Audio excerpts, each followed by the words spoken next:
bonjour à tous et aujourd'hui nous avons le plaisir de faire une visite guidée au musée, mais d'une façon toute différente et bien intéressante.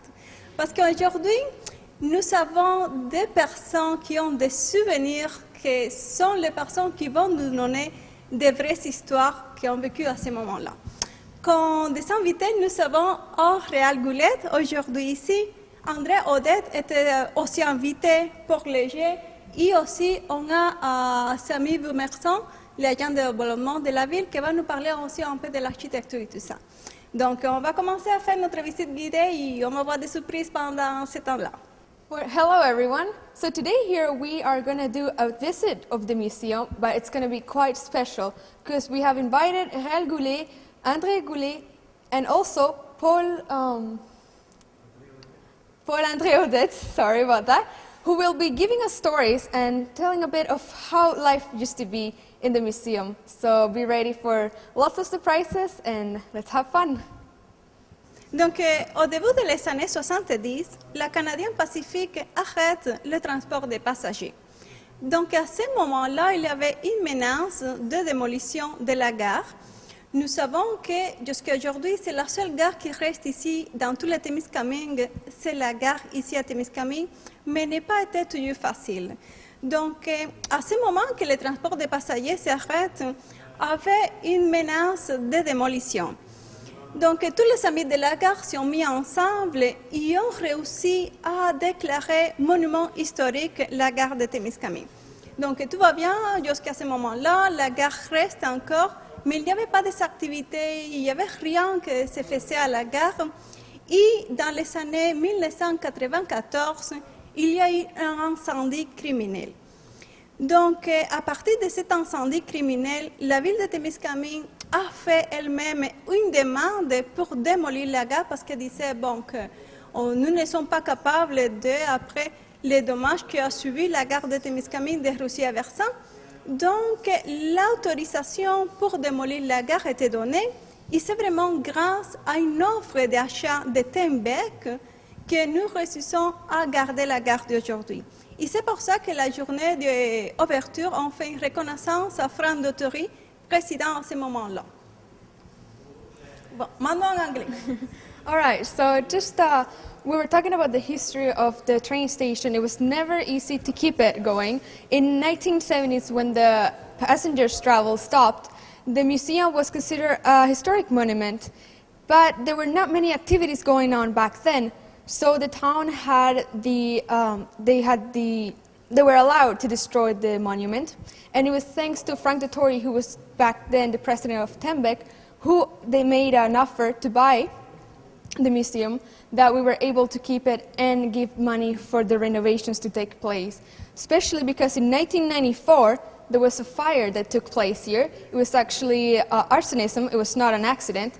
And that's at the moment where the town couldn't keep on giving money for the train station since the repairs of the second floor were major. Et maintenant, nous invitons Auréal Goulette qui est ici, qu'il y a des souvenirs de ce moment-là, même des photos que nous n'avons pas ici, mais que lui a portées. Et je vous invite donc à l'entendre. Yeah, so Réal Goulet is going to speak a few words for us. He'll take us back then when that fire happened. And he also has some really nice pictures from the fire that we here don't have, so let him talk. Bon, ça me fait plaisir d'être ici aujourd'hui pour l'ouverture de la gare. Je vais parler de... Moi, je suis venu au monde à Témiscamingue il fait 16 ans. Puis, des choses du passé, je pourrais en dire. Puis, c'est que je me souviens, je vais vous le dire. Puis, je me souviens quand il y a eu le feu ici, je suis venu le lendemain ou le surlendemain. Puis, j'ai pris des photos de la gare, comme ils ont expliqué que les autres n'ont pas ces photos-là. Puis, moi, je suis fier qu'ils en ont pris une de mes photos puis mis en démonstration ici. OK, ici, là, je me souviens que j'étais jeune, il y avait, quand le train arrivait à Témiscamingue, ici, il y avait du bagage, puis ils mettaient ça sur le chariot ici, puis c'était M. Ranoux. Hervé Ranoux, lui, il prenait tout le bagage. Après ça, moi, je lui aidais, puis c'était juste pour le plaisir de pousser ça, puis tirer le wagon. puis il rentrait ici dans l'entrepôt. Puis lui, il faisait l'assortiment, puis il allait délivrer aux personnes qui recevaient des paquets. Même aussi, dans ce temps-là, je me souviens, j'étais jeune, j'avais un de mes oncles qui restait à Gaspé, puis il avait envoyé 24 homards dans une boîte de bois avec de la glace. Puis M. Renaud, il faisait certain que c'était délivré chez nous, puis il y avait encore beaucoup de glace dans la boîte. Puis aussi, c'était marqué sur le contact la semaine passée qu'il y a une dame qui est venue, puis c'est de ça que je voulais parler aussi, il délivrait, il y avait de la boisson qui venait de Québec ou de Montréal, puis c'est lui qui faisait la livraison pour cette marchandise-là. Ici, quand le train arrivait à Témiscamingue, tout le monde il était sur le bord de la gare, puis il attendait que le monde débarque, puis d'autres qui s'en allaient soit à Mattawa ou vers la Chaire, Ville-Marie, comme ça. Ici, sur la photo, il n'y a pas beaucoup de monde, mais des fois, il pouvait en avoir peut-être 150, 200 personnes. Moi, mon père, il tenait par la main pour pas que j'embarque sur le train, m'en allait à quelque part, là, puis les autres commençaient à chercher pour moi, là. Mais c'était bien intéressant. Puis tout le monde en ville, il attendait que le train y arrive. Puis aussi, quand j'étais dans la 5e année, il y avait eu un accident. J'avais un de mes amis, lui, il restait à Lamzun, l'autre bord du pont. Puis, je crois qu'après l'école, il a sauté sur le train pour monter à Lamzun. Parce qu'il ne voulait pas marcher, puis quand il a débarqué l'autre bord du pont, il a sauté en bas, puis le train il a passé sur les 2 jambes. Ça, il y avait peut-être 13 ans, là, puis dans ce temps-là. Lui, il est décédé, là, ça fait plusieurs années, mais je me souviens, on était dans la 5e année dans ce temps-là, là, puis c'était un accident, puis ici, il n'y a plus de train là, à Témiscamingue, mais si vous allez à quelque part d'autre, de faire certain de ne pas faire, de sauter sur le train, parce que c'est bien dangereux. Donc, en 1901, la compagnie de James Bay Railway est créée pour développer les réseaux ferroviaires, mais à ce moment, si avait pensé le faire de Mattawa. Mattawa était déjà fait, Mattawa, Témiscamingue, Kipawa, mais continuait vers le nord jusqu'à Notre-Dame-du-Nord. Mais la Première Guerre mondiale est arrivée, donc les travaux se sont arrêtés. Et c'est en 1921 que tous les travaux reprennent, mais les vaisseaux avaient changé. Donc, il n'y avait pas besoin d'aller jusqu'à Notre-Dame-du-Nord, sinon jusqu'à Anglais, parce qu'en Anglais était le dépôt forestier et l'usine de pâtes était ici à Témiscamingue. Donc, c'est pour ça que c'est fait. On avait déjà Mattawa, Témiscamingue, Kipawa, et donc, c'est continue Laniel, Fabre, Béarn, Ville-Marie, Laurentville, La Rochelle et Anglais. Et même si c'est fait pour un besoin de l'industrie forestière, après tout arrive par train. Donc, ce n'est pas seulement des voies et tout ça, sinon les transports de passagers, les courriers, la marchandise, tout arrive à ce moment-là par train. So in 1901, the idea was to keep on building the train station, which was already made from Mattawa to Témiscamingue and Kipawa, continue up north to Notre Dame. However, in the First World War started and the works had to be stopped. Then when they were started again in 1921, the needs had changed, so they no longer needed to go all the way to Notre Dame, but instead they went to Anglais, where the forest, where the woods were taken, so that they could be sent to the pulp and paper mill. So as you can see, the towns were Mattawa, Témiscamingue, Kipawa, and then it was continued to Laniel, Faure, Béarn, Ville-Marie, Laurenville, La Verlochère, and Anglier. So I will pass you Monsieur Goulet, sorry about that, who is going to find his girlfriend in La Verlochère. We'll see how it goes. Oui, dans les années 50, j'étais toute jeune, puis j'avais rencontré une jeune fille de La Verlochère, puis j'avais pas d'auto, comme ça que je prenais le train. Puis pour me rendre à La Verlochère, puis j'avais assez hâte de prendre le train, j'avais peur de le manquer, puis je prenais pas le temps de manger avant de partir, puis ils vendaient des sandwichs, puis la seule sorte de sandwich qu'ils vendaient sur le train, c'était des sandwichs au fromage. Puis, j'ai acheté un sandwich au fromage pour 25 cents dans ce temps-là. Puis quand j'arrivais vers le Cher, je débarquais du train, puis juste en face, il y avait un hôtel. Comme ça, je débarquais du train, je rentrais à l'hôtel. Le propriétaire, c'était Joe Neveu. Je crois qu'il y en a plusieurs, quand ils vont voir ça sur le canal communautaire, Joe Neveu, ils l'ont connu parce qu'il était de Témiscamingue déjà. Mais là, après la fin de semaine, le dimanche, je prenais le train pour revenir à Témiscamingue. Mais là, j'avais bien mangé avant de partir, comme ça, j'ai pas eu besoin de prendre des sandwichs. Puis en passant, là, j'espère que vous n'allez pas vous fâcher parce que le train, là, quand il partait de Mattawa, il s'en venait à Témiscamingue.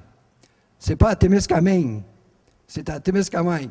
Celui de Témiscamingue, c'est celui qui partait de North Bay puis qui s'en allait vers New Liskeard ou la baie James, dans ce bout-là. Comme ça, moi, chaque fois que quelqu'un dit Témiscamingue, ça me fait mal au cœur parce que c'est pas ici, là, Témiscamingue. Ici, c'est Témiscamingue. Bon, bien, on va changer de place, on va aller à une autre place. Vu qu'on est rendu à Témiscamingue, on va aller voir à la place où M. Irwin il travaillait. Donc ici, on parle de William Irwin. C'est un personnage très spécial pour nous ici au Musée de la Gare parce que lui était le chef de gare. Il était ici pendant 41 ans. Donc son logement était ici en haut, où il y a maintenant l'espace pour l'exposition temporaire. C'était son logement. On le voit ici, le plan du logement. Et lui était une personne très impliquée aussi au niveau de la ville de Témiscamingue. Lui était maire de Témiscamingue, mais lui était aussi président de la Chambre de commerce et conseiller municipal. So in this section, we're talking about William Irwin, a very important person for our town. He was the train station master, and he actually lived in the train station on the second floor where his apartments. And right here, you can see the plan of, it was actually pretty big. So he was also mayor of Témiscamingue, and he was very involved in the community activities, and he was also part of the Chamber of Commerce here in Témiscamingue. So we'll have M. Goulet give us some more information about him. Aussi, M. Bill Irwin, c'est lui qui est en charge de la gare. Il était maire, il était coroner, puis juge. Puis là, ça fait assez longtemps que j'avais fait quelque chose, puis il faudrait que je vienne le voir, M. Irwin, parce que je ne me souviens plus ce que j'avais fait, là, mais j'étais avec mon père, puis mon père n'avait pas l'air trop content. Puis lui, M. Irwin, il connaissait tout le monde ici en ville.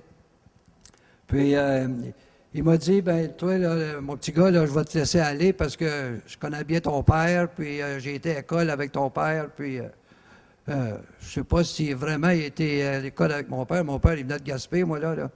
Puis, pour dire, là, il m'a laissé aller, j'ai pas eu d'infraction, rien pantoute, là, puis alors, il était bien gentil, puis tout le monde ici à Témiscamingue, il l'aimait beaucoup, là, lui, M. Irwin. Mais je pense qu'il y en a plusieurs jeunes qui avaient fait des mauvais coups, puis ils avaient laissé aller les autres aussi. Aussi, tandis que je suis ici, là, j'avais oublié de mentionner, là, dans le sous-sol, il y a un bunker. Un bunker, c'est une place, s'il y avait une guerre, mais il y avait de la place seulement que pour 2 personnes. J'ai demandé à Jules Bellumeur, parce que son père, il travaillait ici plusieurs années. Puis, c'est grand dans le sous-sol, mais c'était un entrepôt aussi en même temps. Mais il y avait de la place pour 2. Mais là, s'il arrivait quelque chose, là, les 2 premiers, là, les autres, ils descendaient dans le sous-sol, puis les autres, ils restaient dehors. Là, comme ça, je ne sais pas qui avait la clé pour le sous-sol. Ou peut-être M. Irwin là, qui avait la clé, mais il y a plusieurs gens dans Témiscamingue ici qui ne savent pas qu'il y avait un bunker en bas là. Bien, on avait été le visiter peut-être une semaine passée, puis le ciment, là, les planchers de ciment, puis les murs de ciment, c'est ceux ou celles qui allaient pour se protéger, là, il était bien gardé. Parce qu'avant que ça brise tout, le plafond, le ciment, là, ben, ça aurait pris, je pense, des bonnes bombes pour faire éclater ça. Donc, la ville de Témiscamingue est une des 3 villes planifiées au Québec. Ce sont des villes, ce qu'on appelle des cités-jardins. Le principe de cité-jardin est apparu à la fin du 19e siècle en Angleterre. Ce genre de ville a été développé par l'architecte Ebenezer Howard. Ces villes, c'est pour répondre à un besoin de la communauté qui va avoir une vie de qualité, c'est pour éviter la ville industrielle. Donc, ces villes, à l'origine, c'était construit des villes circulaires, ces genres de banlieues circulaires, dans un rayon de 3 km, où le centre, on peut trouver les services et les activités principales de la ville. Tout autour, c'est le résidentiel qui est développé.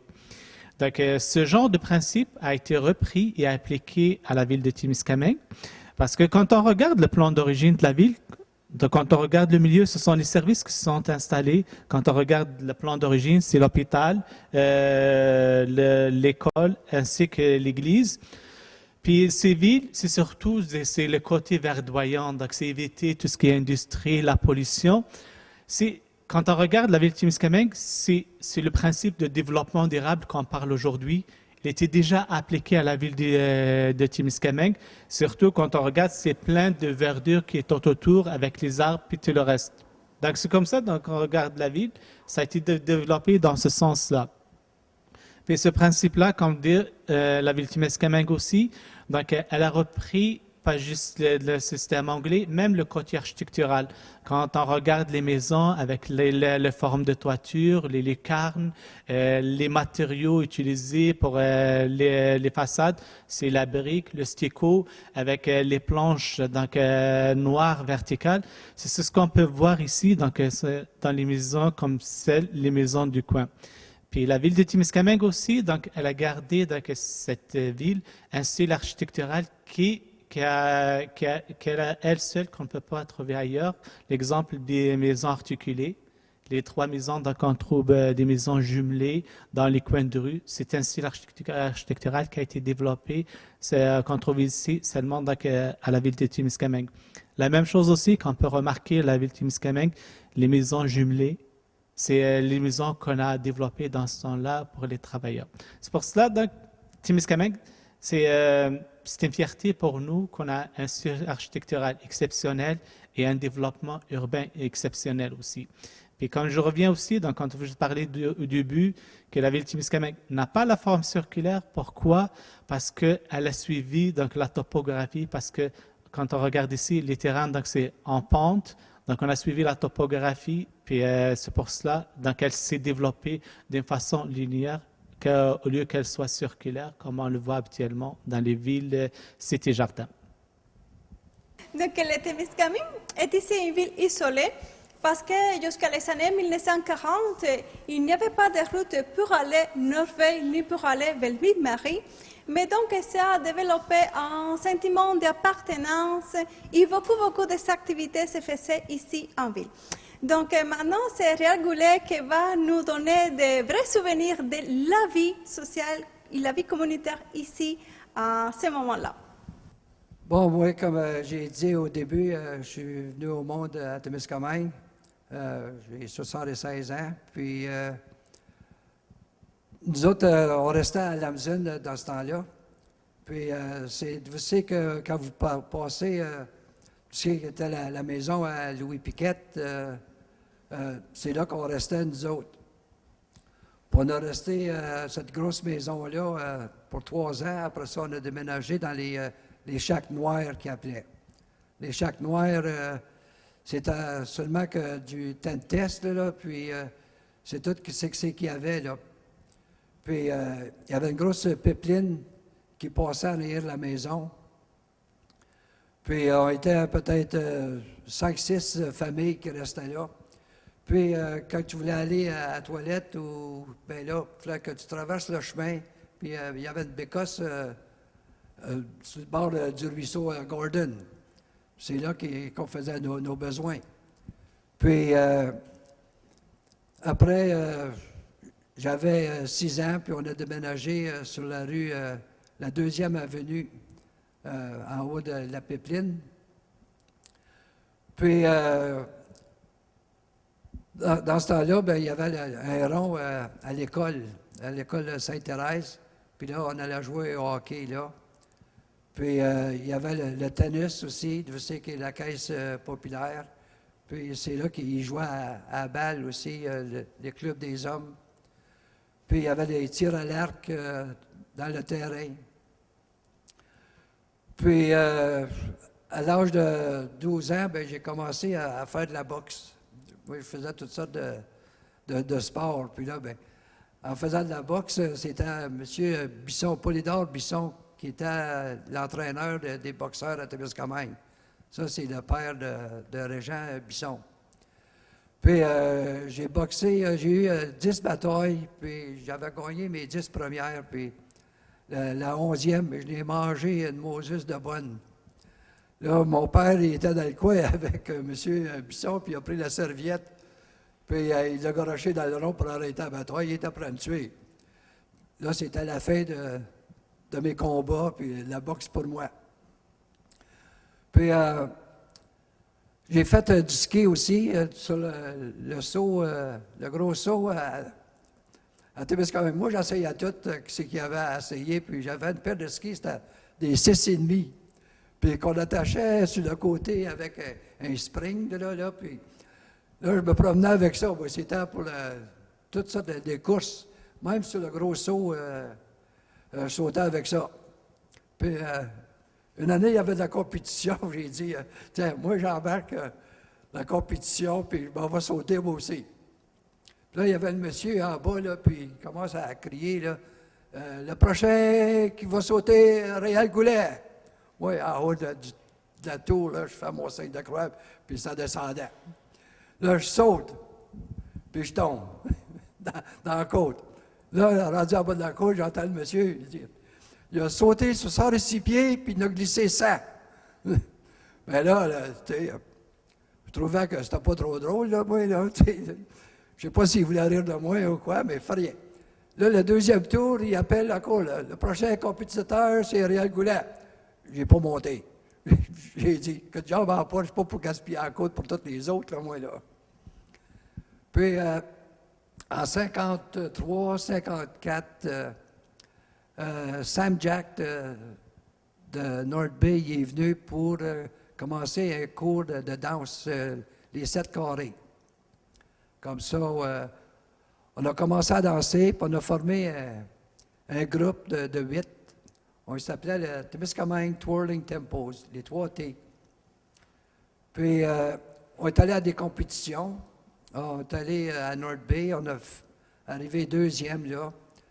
L'exposition à Toronto, là aussi, on est arrivé 2e. Mais on avait perdu à Toronto, on avait perdu seulement que par 5 points. 0,5. Puis si le gagnant de ça, il y avait un contrat à la télévision pour danser à toutes les semaines.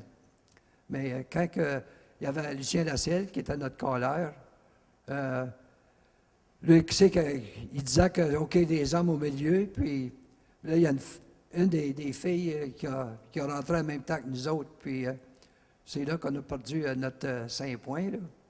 Mais après ça, on avait commencé on était instructeurs, on était ceux qui dansaient, bien, nous autres, on donnait des cours à la salle Tessier, là. C'est là qu'il se passait tout, il y avait des mariages, puis tout, si tu veux, là, puis ça se passait là. Puis le curling, j'ai joué beaucoup au curling. Quand c'était le tournoi de The Woods, qui appelait, là, ben, on avait toujours la même équipe. Il y avait le maire Philippe Barrette, Guy Raymond, Vianney Dumas, puis moi. Puis, tous les ans, quand il y avait un tournoi, ben, nous autres, on jouait, puis on s'en allait là, puis on a gagné quelques-uns. À part de ça, pour dire à Témiscamingue, moi, j'ai bien aimé ça. J'ai vu pas mal de choses changer là, depuis 76 ans. Là. Mais même après ma retraite, j'ai décidé de rester ici parce que je figure que je suis chez nous ici. Donc maintenant, on est à l'extérieur. Ici était exactement le chemin de fer, qui aujourd'hui c'est la piste cyclable et le parc linéaire, mais à ce moment était le chemin de fer, le train était juste ici. On a une cloche qui était donnée, que c'était un train qui faisait vraiment tout le parcours de Matagua jusqu'à Angly. Et donc, on laisse maintenant encore à M. Goulet nous raconter des vraies histoires vécues ici à ce moment. Bon, ici, le train, il arrivait ici, puis le monde, il y a un banc là, puis le monde était assis là, sur le banc. Puis, à la place que, vous savez, qui est le centre, il y avait un entrepôt, puis quand que le train arrivait, il y avait un camion. Le train, il y avait toujours des wagons, puis c'était toujours plein de bière. Puis là, il déchargeait la bière là, dans l'entrepôt, puis après ça, il y avait un camion ou 2 camions qui venaient chercher la bière, puis il allait amener ça au magasin, vous savez, qui est Ross électrique, comme c'est là. Puis il y avait une glissade, puis tu mettais de l'eau sur la glissade, puis ceux qui étaient dans le camion, ils laissaient la caisse de bière aller, puis il y en avait un en bas, là, quand la caisse de bière elle descendait, là, ça descendait assez vite parce qu'il y avait de l'eau, puis c'était glissant, puis souvent, que ça arrivait, la caisse tombait à terre, puis c'était du ciment, puis là, ça brisait. Puis aussi, ben moi, je faisais pas ça. Moi, je faisais du taxi. Moi, j'avais un petit un wagon, puis je délivrais de la bière. Puis là, j'allais délivrer ça à White Oaks Inn, ou bien les choses à Crawley McCracken qui appelait. Là, il y avait des hommes qui travaillaient au moulin, puis c'était tous des hommes, puis là, ils délivraient moi, je délivrais de la bière pour les autres. Puis la caisse de bière, elle se vendait à 1,65 dans ce temps-là. Puis là, des fois, on descendait en bas, puis ils donnaient un coup de main au monsieur monter leur bière. S'ils ne prenaient pas mon taxi, bien, ils prenaient le taxi de M. Hull. Puis là, vu que c'était à 1,65 bien là, il me donnait 10 cents pour monter la caisse de bière en haut de l'escalier. Puis quand ça descendait la côte de Ringrose, là, ouais, ben les espadrilles, laisse-moi dire que les freins, là, j'en mettais en descendant, puis je pense que ça coûtait plus cher en espadrille durant l'été que d'autres choses. Mais il y avait des fêtes de semaine dans ce temps-là, je faisais des 25-30 $. Puis même, il y avait des hommes qui étaient gentils qui, pour délivrer une caisse de bière ou deux en bas à White Oaks Inn, ils donnaient 2 piastres. Hey. Puis là, ben là, je remontais à pied, me dépêchais. Des fois, on était 2 3 là, qui avaient des wagons, puis on délivrait. Ben moi, c'était marqué taxi. Là, ils demandaient à moi parce qu'ils savaient que moi, je délivrais. Puis avec les autres jeunes qui faisaient la même chose, ben on s'amusait, puis quand on voyait un homme qui descendait le trottoir, je me plaçais en avant à côté du magasin chez Ross dans ce temps-là, ben là, j'allais voir le monsieur, puis je dis, c'est correct que je délivre ta caisse de bière? Correct que oui, OK. Mais moi, je passais en avant des autres, puis c'est pour ça, moi, je faisais un petit peu plus d'argent que les autres. Mais j'aimais ça. Comme ça, ben là, pour les souvenirs de Témiscamingue, ben, je ne veux pas retarder tout le monde. Là. Je pense que je vais en avoir assez dit. Je ne veux pas passer toute une soirée. Là, j'aime le canal communautaire. Puis, je ne veux pas passer toute la soirée. Là, vous autres, à me regarder. Peut-être qu'il y en a d'autres qui vont vouloir passer en même temps que moi. Bon, ben, je vais vous laisser le bonjour avec ça. Donc maintenant, nous sommes rendus au ancien logement du chef de gare. Pour maintenant continuer à parler, on prend un verre de vin et vous souhaitez une belle fin de soirée. So right here, we're in the apartments of the old headmaster of the train station.